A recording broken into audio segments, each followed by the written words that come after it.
Oye, Alejo, ¿escuchaste eso? Es sumerio, una lengua muerta, pero que se manifiesta a menudo en casos de posesión demoníaca, que algunos le atribuyen al tema ufológico y que a la vez se la relaciona con conspiraciones. ¿Quieres saber más?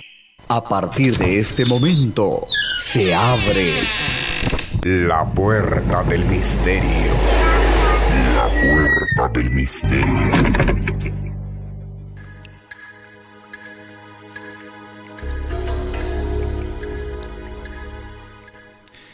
¿Qué es lo que dice el diccionario?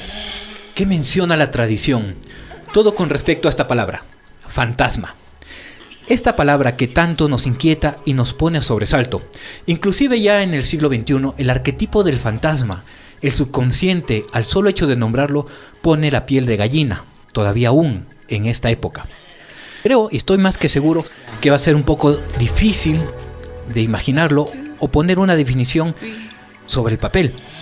Por ejemplo, Erling, ¿qué sería para ti un fantasma?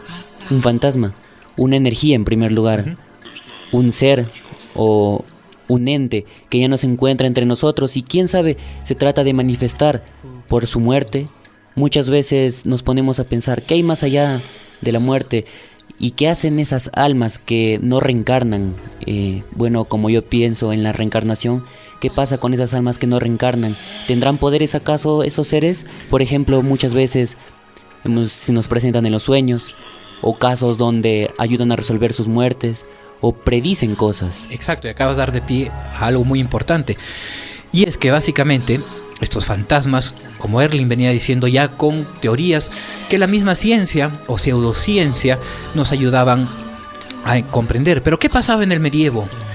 ¿Qué es un fantasma o qué era un fantasma para ellos? Una palabra que viene del griego fantasma, que quiere decir visión quimérica, como la que ofrece ciertas visiones o sueños, como la que venías diciendo, Erling, y vienen acompañados generalmente con fiebre. Es una imagen de la persona ya fallecida que se le aparece generalmente a los vivos, obviamente, para darles una misión que ellos no pudieron concretar en vida.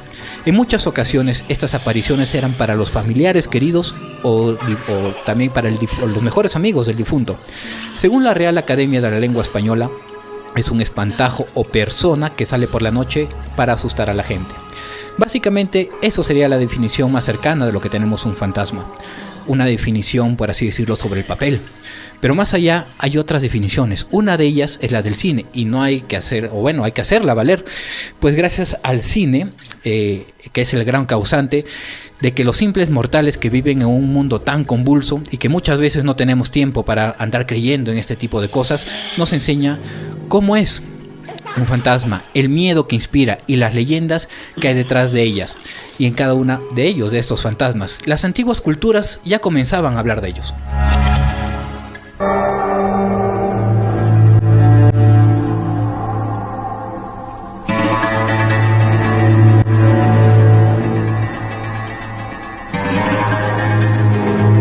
Las más antiguas culturas ya hablaban de ellos.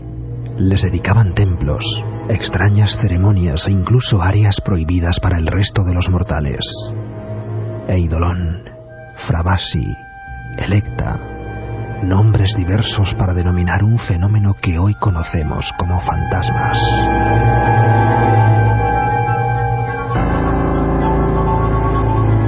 El romanticismo en el siglo XIX los dotó de una serie de características tenebrosas relacionadas siempre con la oscuridad, los camposantos y los recintos donde habían ocurrido crímenes y hechos luctuosos. Esa es la imagen que todavía tenemos grabada en el subconsciente. Pero, ¿se corresponde con la realidad?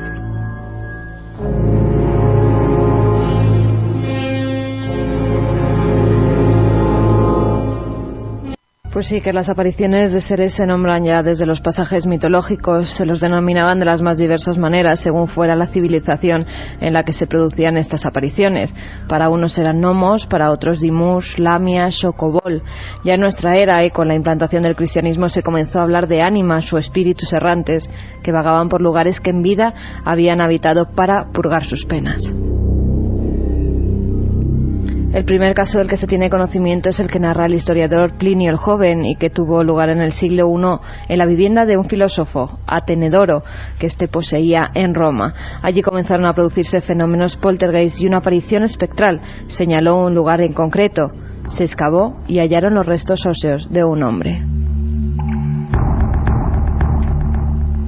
Posteriormente, en el año 355, en una casa de la población alemana de Wiggenrhein, también se pudieron contemplar almas errantes que producían estridentes ruidos e incluso arrojaban piedras sobre las camas de los inquilinos de la vivienda. En siglos posteriores hay innumerables casos de fantasmogénesis, pero uno de los primeros en los que hace una investigación es el del comerciante francés Guy de Tormo. Este hombre vivía en Alaís, al sur de Francia, y un día de diciembre de 1323 le hallaron muerto por causas desconocidas. Días después de su fallecimiento, su viuda aseguró que por las noches oía la voz del difunto llamándola. El hecho tuvo tanto eco que llegó a oídos del Papa Juan XXIII, que se encontraba en su residencia de Aviñón, a pocos kilómetros del pueblecito donde había vivido Guy. El caso es que el Papa le impresionó tanto la historia que decidió enviar a Jean Gobi, prior de la abadía benedictina de Alaís, a que investigara el asunto. Jean, junto con algunos religiosos más, acudió a la vivienda de Tormo y una vez allí ordenó a la viuda que le indicara el lugar donde oía las extrañas voces. La mujer les acompañó hasta su dormitorio y una vez allí, los sacerdotes comenzaron a recitar el oficio de difuntos. A los pocos minutos, todos pudieron escuchar un sonido parecido al rasgar de un periódico en el aire. Gobi preguntó en voz alta si era el fantasma de Guy de Torm, y al instante una estremecedora voz contestó: «Sí, soy él».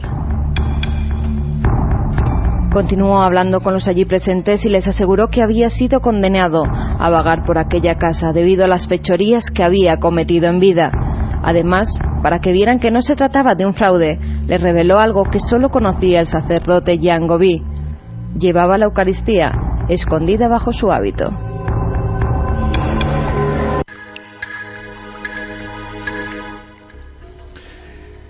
Almas errantes, voces del más allá, que las vamos a tener. Al inicio del audio se manifestaba una de las leyendas, cuentos o escritos más antiguos de fantasmas.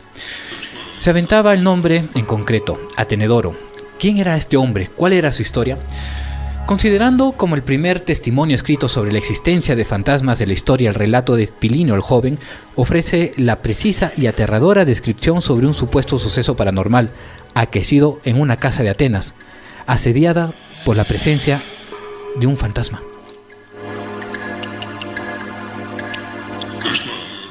Esta descripción sobre la aparición fantasmal en la llamada Casa Encantada de Atenas, recogida en la carta número 27 del libro séptimo de Epístolas, concretamente en el versículo 5 al 11, destinada a la carta a Lucio Licino Sura, amigo personal del emperador Trajano.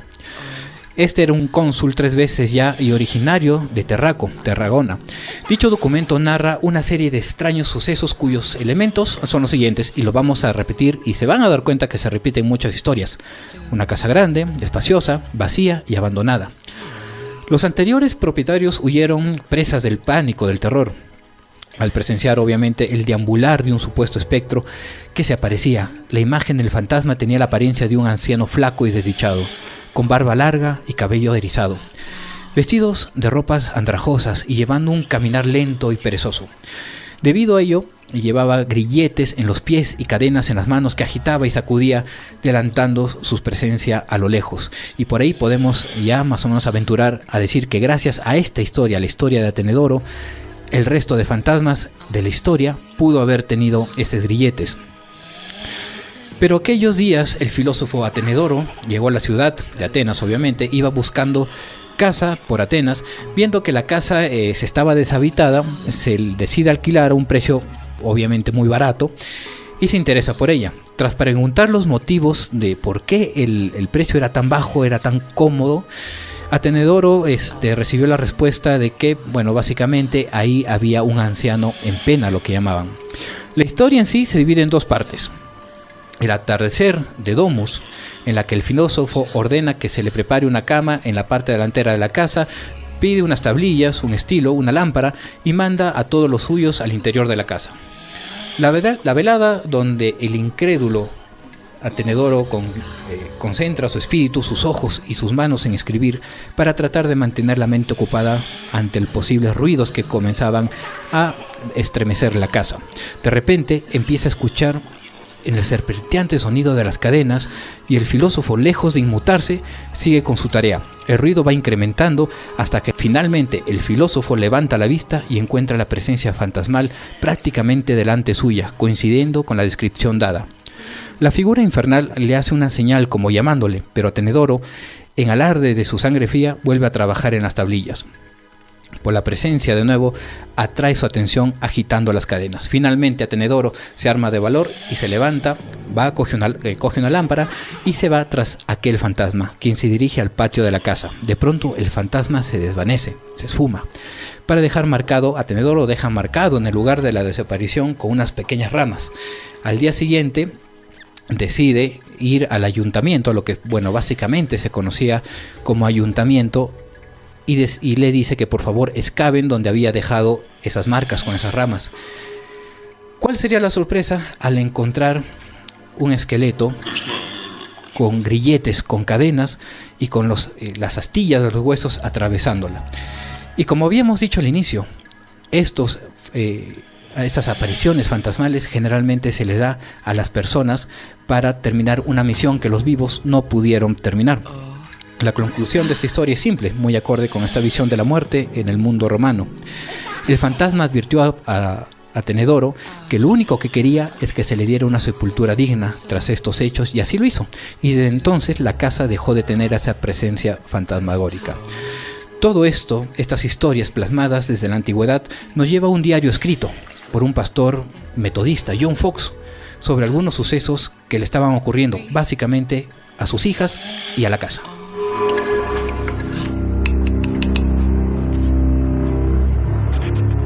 Margareta y Catherine se han trasladado a nuestra habitación por miedo a los golpes.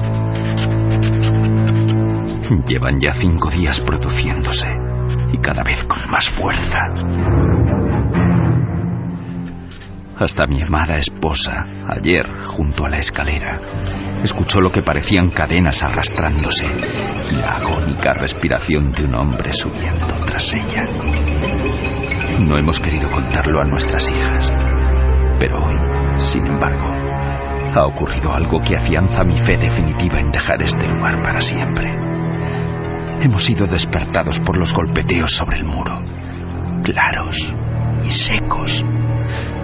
Mi hija menor, Catherine, se ha levantado de la alcoba y ha caminado entre la oscuridad. Por unos instantes le ha cambiado el gesto. Ha golpeado con los nudillos en la pared 4 veces. Yo he cogido mi escopeta, que desde hace tiempo mantengo en el jergón. Han transcurrido apenas unos segundos y 4 manotazos horribles se han estampado contra el muro, uno tras otro, con gran violencia y como queriendo indicarnos algo. Mi mujer ya no puede más y mis pequeñas han empezado a gritar diciendo que ya estaba aquí otra vez el señor Pezuñas. Que Dios se apiade de nuestras almas.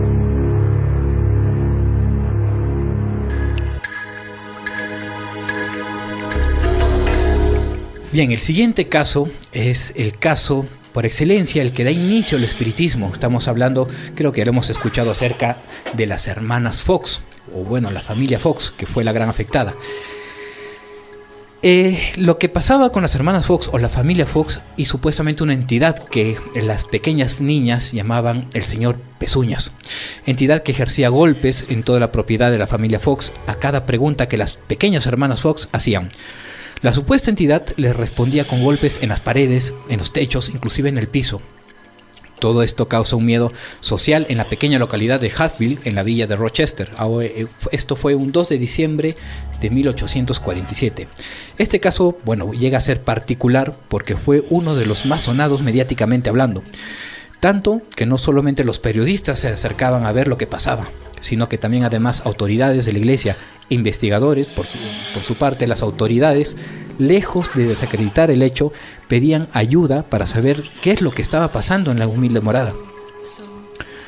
Los protagonistas de la historia, Margaret y Catherine, las dos pequeñas hijas, empezaron una conversación a tipo de telégrafo con esta entidad, el señor Pezuñas. Lo que nadie sabía, ni siquiera las niñas, era qué se iba a encontrar años después, casi 50 años después, en su casa, en la localidad de Huxville, Rochester. A poco más de medio metro, los obreros que cavaban en la vieja casa han encontrado una tabla enterrada entre carbón y cal, fragmentos de cabellos y de huesos que se cree forman parte de un esqueleto humano. Por la tarde se ha caído parte del muro y un trabajador ha logrado desenterrar un espantoso esqueleto humano casi completo.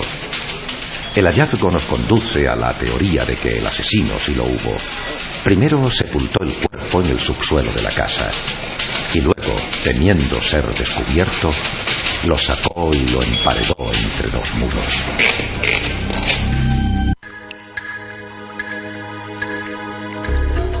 Exactamente, 50 años después de que las hermanas Fox comenzaran con este fenómeno paranormal, que era básicamente hacer una pregunta y que cierta entidad llamada el señor Pezuñas les respondiera con golpes. Se encuentra un cadáver, se encuentra básicamente una víctima. Lo único que se sabe es que se llamaba Charles Bryan Rosman. Es el nombre de aquella víctima. Se suponía que era un buhonero, un mercachifle de aquella época, que sabe Dios cómo fue a parar ese sótano de la entonces propiedad de los Fox. ¿Habría sido la entidad este hombre que las hermanas Fox denominaban el señor Pezuñas? El tiempo no dio respuesta, pues mientras las hermanas Fox comenzaron a crecer y ganar gran popularidad, inesperadamente estas hermanas ya adultas manifestaron que todo era un truco elaborado por ellas mismas, con cuerdas y pequeñas manzanas. Se decía que estas hermanas, cuando eran niñas, la casa ya era tan vieja que entre tablones y tablones podían deslizar a pequeñas pitas y eran amarradas a ciertas manzanas, y cuando hacían una pregunta en presencia de sus padres o otras personas que iban a visitarlas para ver a qué se debía este fenómeno paranormal, las hermanas Fox jalaban con sus dedos esas pitas y hacían que las manzanas sonaran contra los tablones. Inclusive hubo quien decía que las hermanas Fox habían desarrollado el talento de chasquear, pero con los dedos de los pies, cosa que se ha demostrado que no es muy, físicamente habitual. Posible. Claro, no es muy habitual, ¿no? En fin, estas hermanas ya adultas manifestaron que todo era un truco elaborado por ellas mismas, con cuerdas y pequeñas manzanas, como venía diciendo. Algunos dicen que la iglesia protestante las obligó a decir que todo era un fraudulento, pero muchos investigadores no estaban de acuerdo con esto. ¿Por qué esperar tantos años para decirlo, si al final y al cabo no lograron ninguna fortuna con esto? Al final estas protagonistas murieron en la más infame pobreza. Como venía diciendo, no ganaron nada. ¿Para qué desmentir o para qué decir que todo fue una simple burla? Tal vez por fama, quién sabe. Pero la fama al final nunca la tuvieron. Al parecer, Erling, fue que la misma iglesia las obligó a decir todo esto. Pero la historia ya tiene el marco principal y lo vamos a ir viendo. Una casa, un asesinato y obviamente sumado todo esto te da una actividad paranormal. Era el lugar perfecto para ¿sí? Eso. Y lo vamos a ver que esto se va a repetir en todos los casos que vamos a tocar. Básicamente lo que se encuentra en la mayoría de casos y casas paranormales. Además, pienso también que pudieron haber salido a decir que todo era una vil mentira por la presión de la iglesia. Sea como sea, a raíz de esto nace un sinfín de sociedades para la investigación de este tipo de fenómenos y obviamente algunos con la seriedad suficiente por el nivel científico de sus integrantes. Uno de ellos es la Sociedad Psíquica de Londres. Se ha recogido las leyes por las que se regían sus investigaciones. Se ha recogido documentos antiguos que decían tratar o trataban de imponer la correcta forma de indagación de este tema siempre tan controversial. Primero, examen de la naturaleza y extensión de cualquier influencia que una mente pueda ejercer sobre otra, independientemente de lo desconocida que sea la forma de percepción. Segundo, estudio del hipnotismo y de las llamadas formas de trance sonámbulo, con la consecuente insensibilidad al dolor, la clarividencia y los fenómenos correlativos. Tercero, revisión de las investigaciones de Reichenbach sobre ciertos sujetos llamados sensitivos, examinando si tales individuos poseen algún poder de percepción como consecuencia de una sensibilidad extraordinaria de los órganos sensores que nosotros conocemos. Cuarto, indagación cuidadosa de cualquier narración, fundada sobre testimonios sólidos de apariciones en el momento de la muerte o en otras circunstancias y de sucesos en casas que se dicen infestadas por espíritus. Quinto, indagación sobre los fenómenos físicos, llamados comúnmente espiritistas, tratando de descubrir sus causas y sus leyes. Y sexto, recopilación y comprobación de materiales relativos a la historia de dichos sujetos.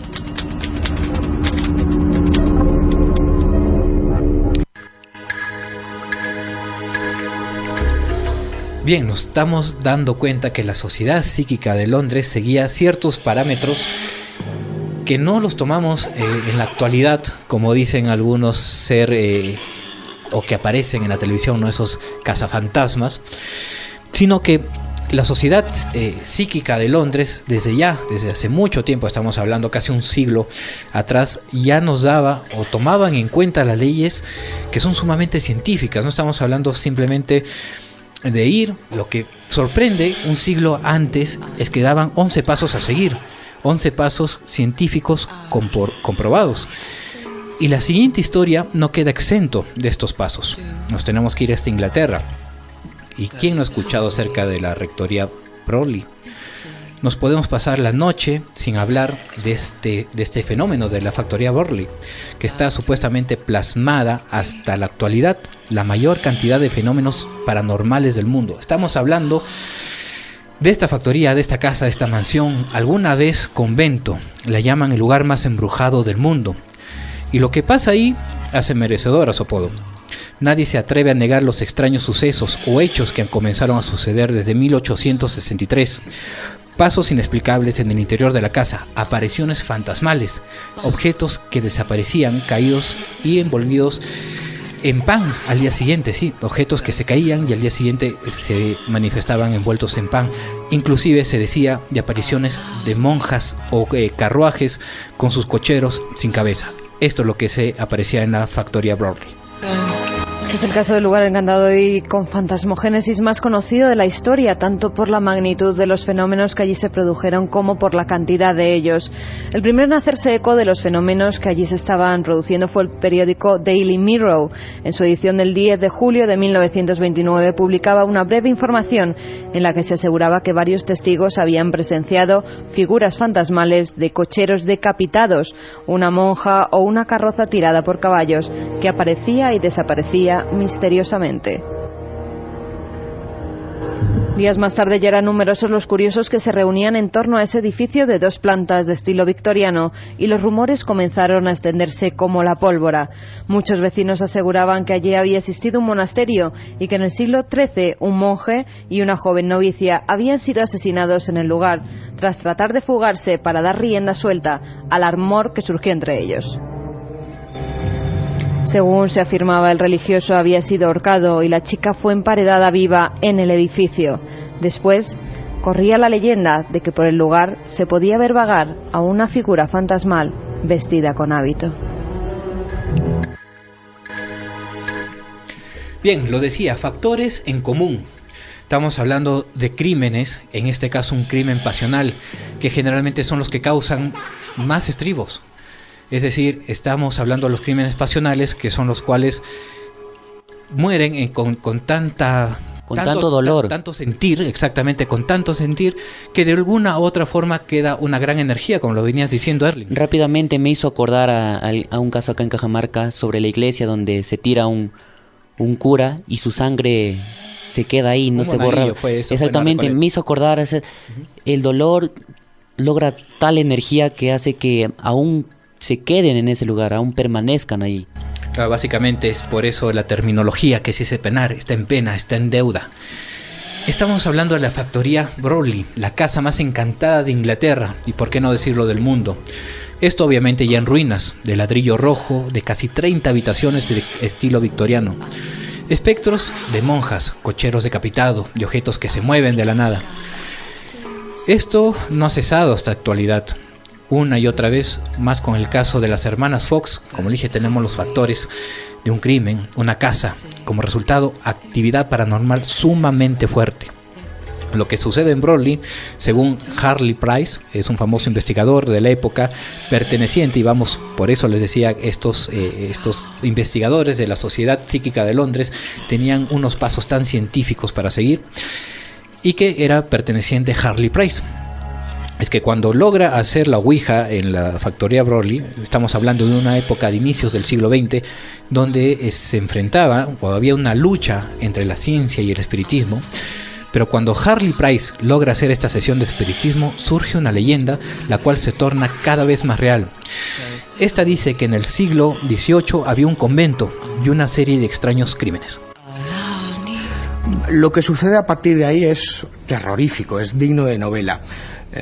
El sacerdote Eric Smith decide un año después abandonar ese lugar, no puede soportar los fenómenos que está viviendo, y ocupa la abadía de Borley Lionel Foster y Marianne, su mujer.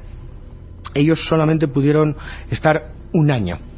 Los fenómenos llegaron a ser de tal virulencia que incluso aparecían pintadas en las paredes, algo espectacular y que yo creo que jamás ha aparecido, con mensajes terribles, ¿no? Que decían: no puedo entender, dime más, por favor ayuda a Marianne. La situación fue tan descabellada que, bueno, Marianne, presa ya del desequilibrio, decidió junto a su marido, al sacerdote, abandonar el lugar, y ese fue el momento en el que se produce algo que jamás se ha vuelto a repetir, que es que Harry Price pone ese anuncio en el Times, concretamente el 19 de mayo de 1937, reclutando a gente curiosa, intrépida, 48 personas en total, que durante un año y medio constataron y vivieron lo imposible entre esos muros.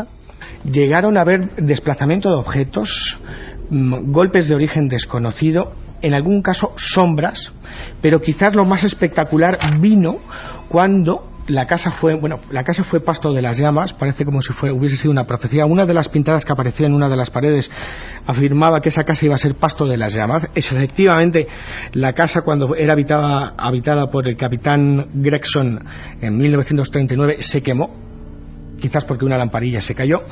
Bueno, y cuando estaban reformando todos los cimientos, diferentes periodistas que acudieron a cubrir pues todas las obras de derribo, concretamente el periódico Life, fotografiaron objetos moviéndose, pero jamás una sombra.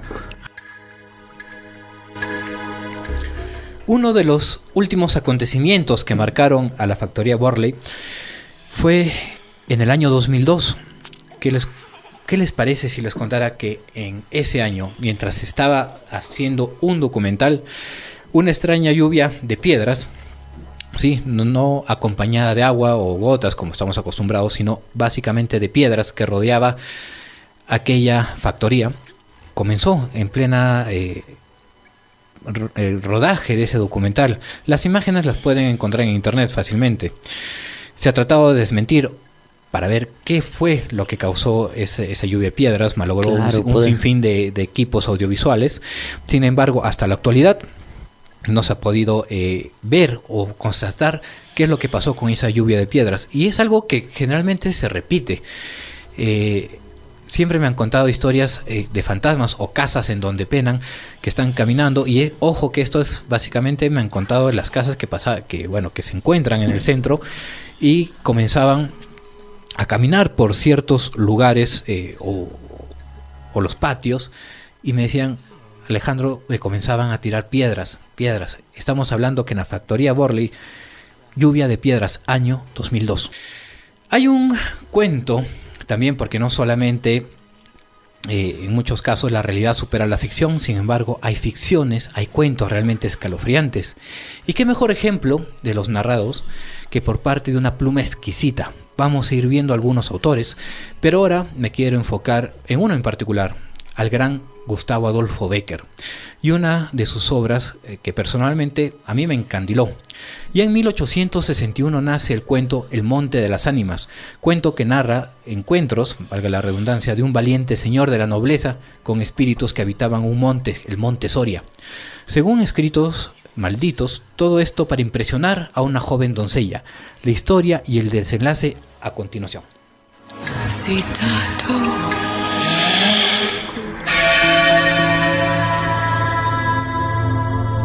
La noche de difuntos me despertó a no sé qué hora el doble de las campanas.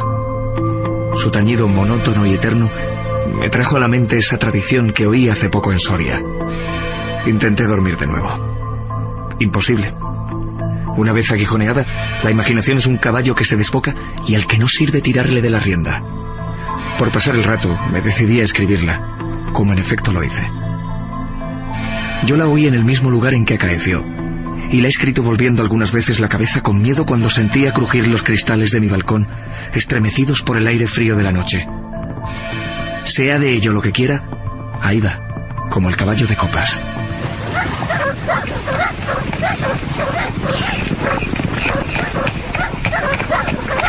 Atad los perros, haced la señal con las trompas para que se reúnan los cazadores y demos la vuelta a la ciudad. La noche se acerca, es día de Todos los Santos y estamos en el Monte de las Ánimas. ¿Tan pronto? Dentro de poco sonará la oración en los templarios y las ánimas de los difuntos comenzarán a tañer su campana en la capilla del monte. ¿En esa capilla reinos? Va, ¿quieres asustarme? No, hermosa prima. Tú ignoras cuánto sucede en este país porque aún no hace un año que has venido a él desde muy lejos. Refrena tu yegua. Yo también pondré la mía al paso y mientras dure el camino te contaré esa historia.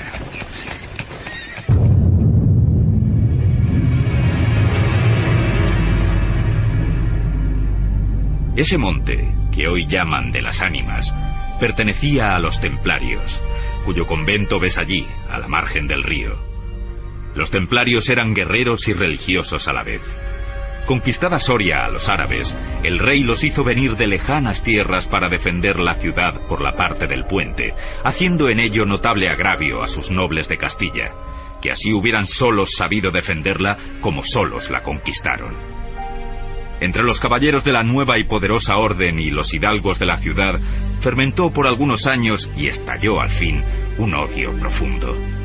Los primeros tenían acotado ese monte, donde reservaban caza abundante para satisfacer sus necesidades y contribuir a sus placeres. Los segundos determinaron organizar una gran batida en el coto, a pesar de las severas prohibiciones de los monjes guerreros. Hundió la voz del reto, y nada fue parte a detener a los unos en su manía de cazar y a los otros en su empeño de estorbarlo. La proyectada expedición se llevó a cabo. Aquello no fue una cacería, fue una batalla espantosa. El monte quedó sembrado de cadáveres. Los lobos a quienes se quiso exterminar tuvieron un sangriento festín. Por último, intervino la autoridad del rey.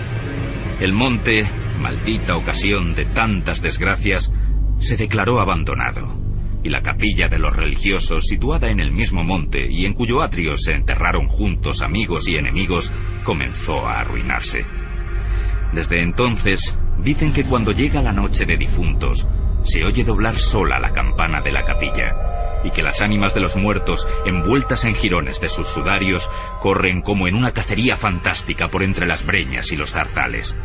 Los ciervos braman espantados, los lobos aúllan, las culebras dan horrorosos silbidos, y al otro día se han visto impresas en la nieve las huellas de los descarnados pies de los esqueletos.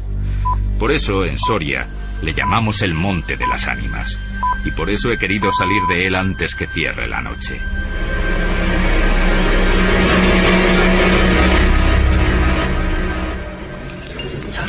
Los servidores acababan de levantar los manteles. La alta chimenea gótica del Palacio de los Condes de Alcudiel despedía un vivo resplandor, iluminando algunos grupos de damas y caballeros que alrededor de la lumbre conversaban familiarmente mientras el viento azotaba los emplomados vidrios del salón. Solo dos personas parecían ajenas a la conversación general: Beatriz y Alonso. Beatriz seguía con los ojos, absorta en un vago pensamiento, los caprichos de la llama. Las dueñas referían a propósito de la noche de difuntos cuentos tenebrosos en que los espectros y los aparecidos representaban el principal papel, y las campanas de las iglesias de Soria doblaban a lo lejos con un tañido monótono y triste. Hermosa prima, pronto vamos a separarnos, tal vez para siempre. Las áridas llanuras de Castilla, sus costumbres toscas y guerreras, sus hábitos sencillos y patriarcales, sé que no te gustan. Te he oído suspirar varias veces, acaso por algún galán de tu lejano señorío. Beatriz hizo un gesto de fría indiferencia. De un modo o de otro, presiento que no tardaré en perderte. Al separarnos, quisiera que llevases una memoria mía. ¿Te acuerdas cuando fuimos al templo a dar gracias a Dios por haberte devuelto la salud que viniste a buscar a esta tierra? El joyel que sujetaba la pluma de mi gorra cautivó tu atención. Qué hermoso estaría sujetando un velo sobre tu oscura cabellera. ¿Lo quieres? Beatriz se mordió ligeramente los labios y extendió la mano para tomar la joya sin añadir una palabra. Y antes de que concluya el Día de Todos los Santos, en que así como el tuyo se celebra el mío y puedes, sin atar tu voluntad, dejarme un recuerdo, ¿no lo harás? ¿Por qué no? ¿Te acuerdas de la banda azul que llevé hoy a la cacería y que por no sé qué emblema de su color me dijiste que era la divisa de tu alma? Sí. Pues se ha perdido. Se ha perdido y pensaba dejártela como un recuerdo. ¿Se ha perdido? ¿Y dónde? En el Monte de las Ánimas.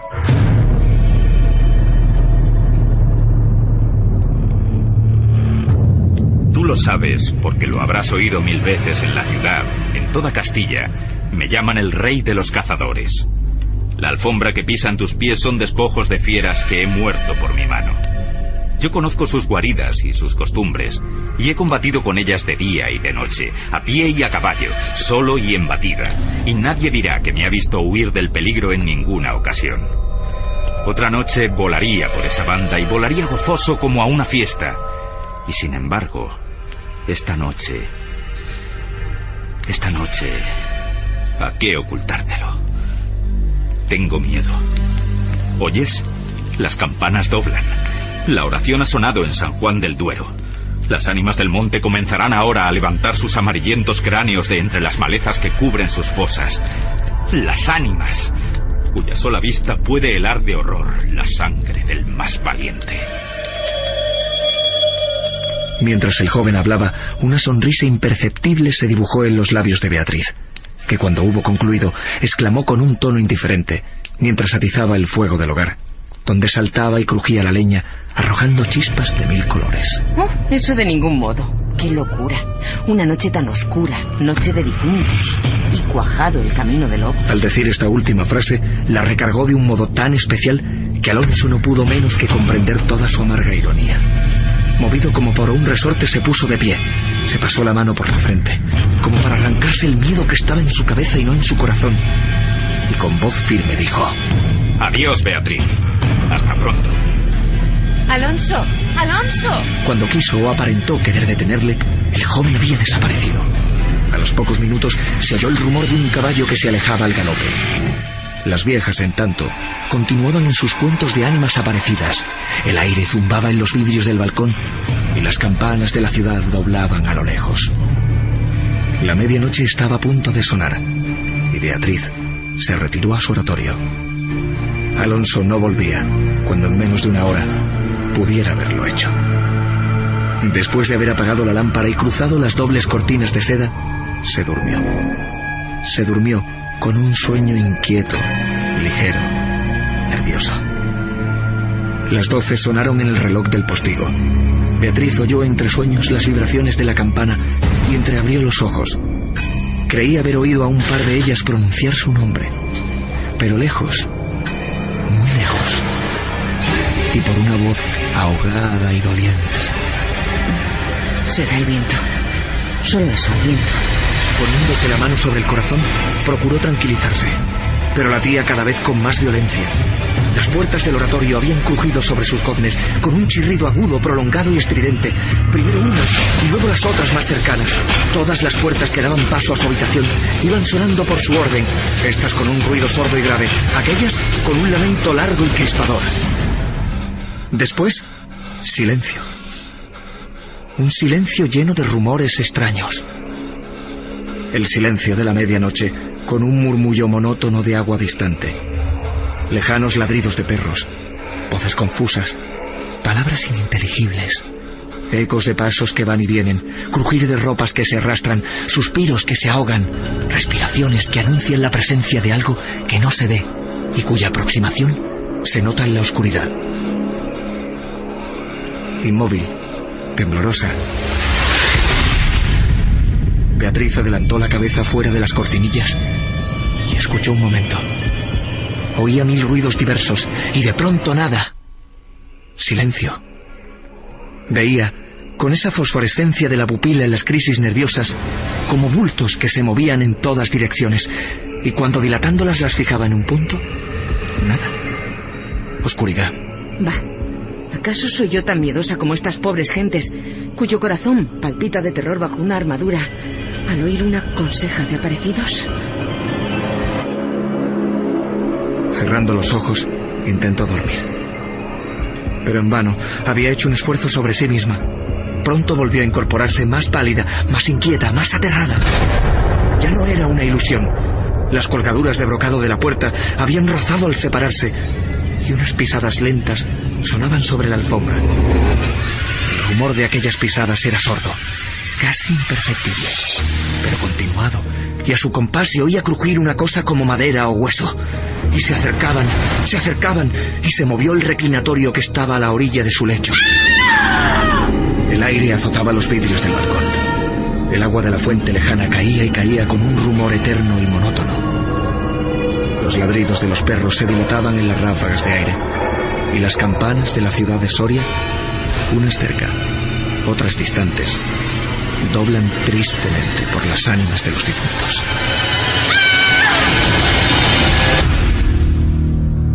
Así pasó una hora, 2, la noche, un siglo, porque la noche aquella pareció eterna a Beatriz. Al fin despuntó la aurora y, vuelta de su temor, entreabrió los ojos a los primeros rayos de luz.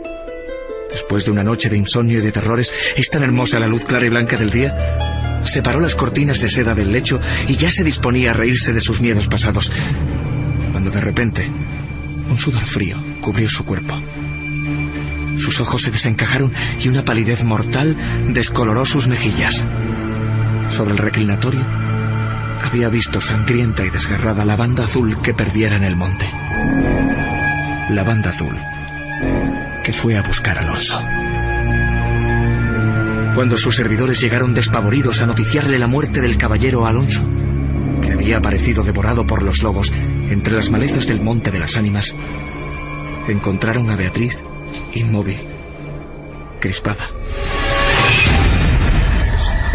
asida con ambas manos a una de las columnas de ébano del lecho, desencajados los ojos, entreabierta la boca, blancos los labios, rígidos los miembros, muerta de horror.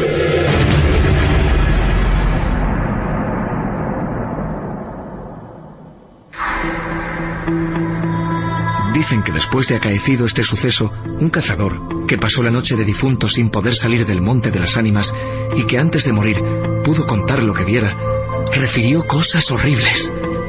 Entre otras, aseguraba que vio a los esqueletos de los antiguos templarios y de los nobles de Soria, enterrados en el atrio de la capilla, levantarse al punto de la oración con un estrépito horrible, y caballeros sobre osamentas de corceles perseguir como a una fiera a una mujer hermosa, pálida y desmelenada, que con los pies desnudos y sangrientos y arrojando gritos de horror daba vueltas alrededor de la tumba de Alonso.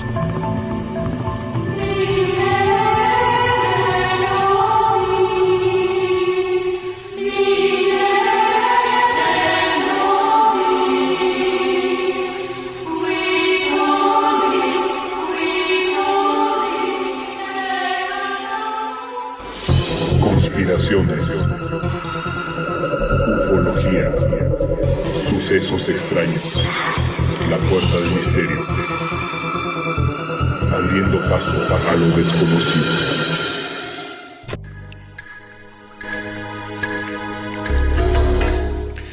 Bien amigos, y vamos con la última parte de La Puerta del Misterio. Veníamos escuchando al gran Gustavo Adolfo Bécquer y su cuento El Monte de las Ánimas.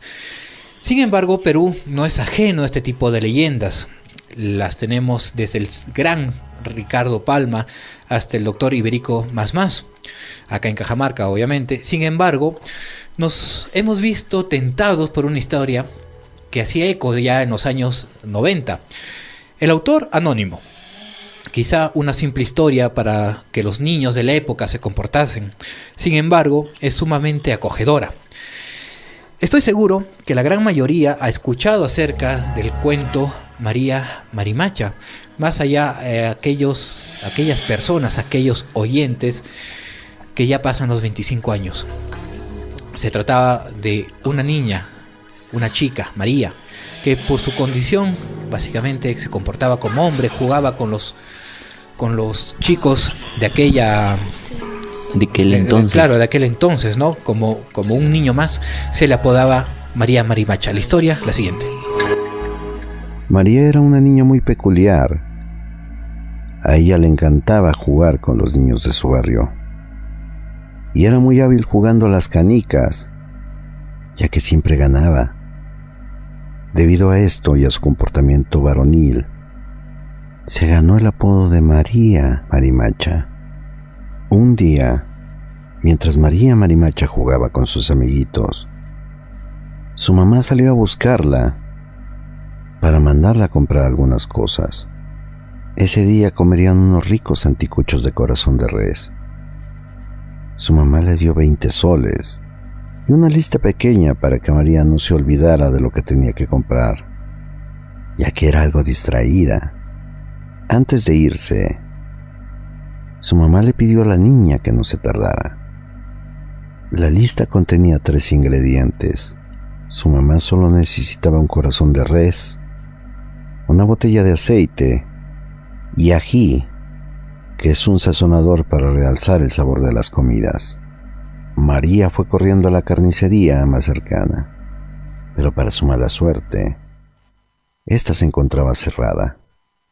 Caminando en busca de otra carnicería para comprar el corazón de res, se encontró con 2 amiguitos, quienes estaban jugando canicas, y ellos la retaron a jugar.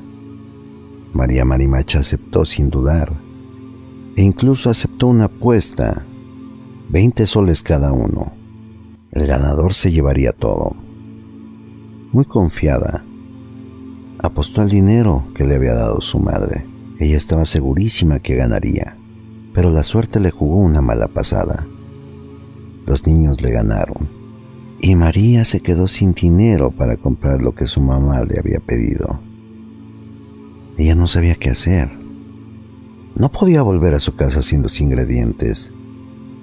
Comenzó a caminar y se encontró una botella de aceite vacía en el piso. La levantó, mirando a todos lados para asegurarse que nadie la estaba mirando. Orinó dentro del recipiente. Ya tenía el aceite, pensó.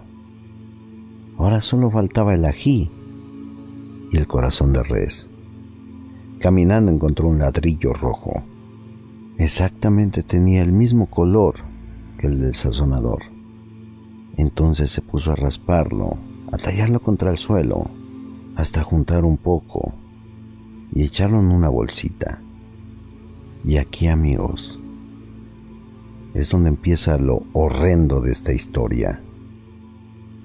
Recordó que no hace mucho uno de sus tíos había fallecido y lo habían enterrado en el panteón del pueblo, el cual no estaba muy lejos de donde ella se encontraba. Su única opción era ir allá, desenterrar el cuerpo de su tío y con un cuchillo robarle el corazón. Y eso fue exactamente lo que hizo.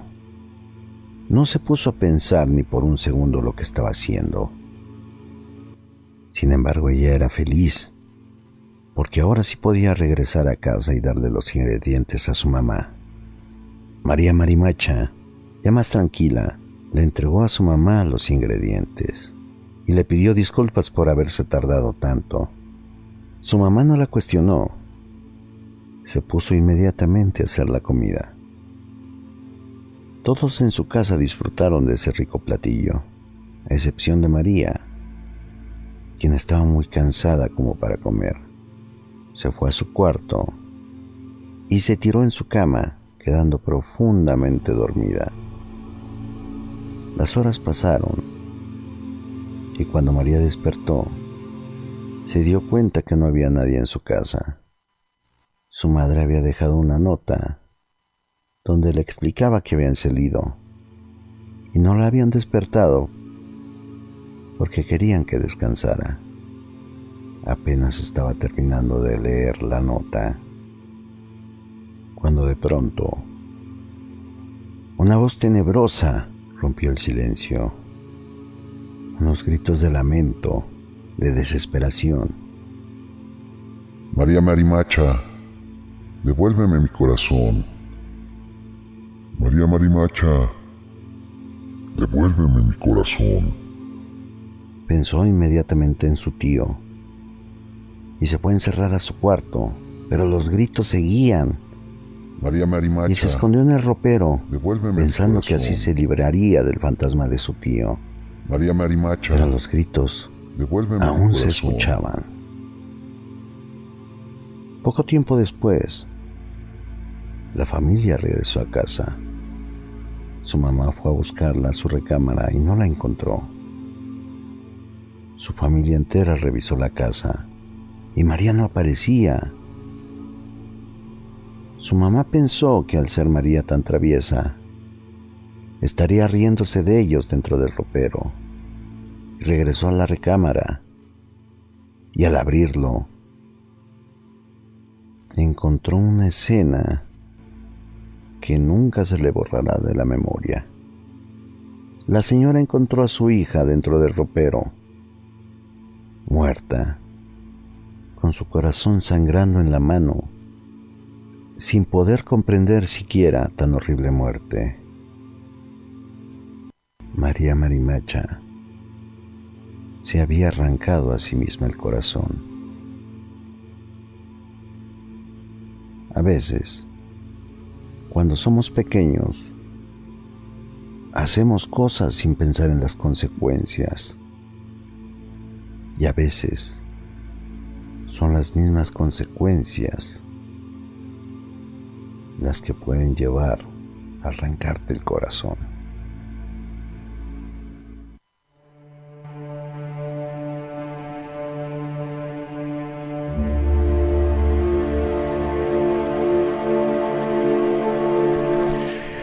A la altura de la noche, al igual que en el resto de la historia, no se puede definir o dar una definición exacta de lo que es un fantasma. Sigue siendo, al igual que el mismo espíritu, para la ciencia un gran misterio, que quizá con mucha suerte, cuando la psicología y la ciencia unan lazos, se pueda descifrar. Al fin de todo, ¿qué es un fantasma? Como ya lo narraba la vetusta película mexicana El Espinazo del Diablo, un fantasma es un evento terrible, condenado a repetirse una y otra vez. Pero queridos amigos, lo que importa esta noche es ¿qué es para ustedes un fantasma? No hay tiempo para más. Nos despedimos hasta el otro miércoles en La Puerta al Misterio, abriendo paso a lo desconocido.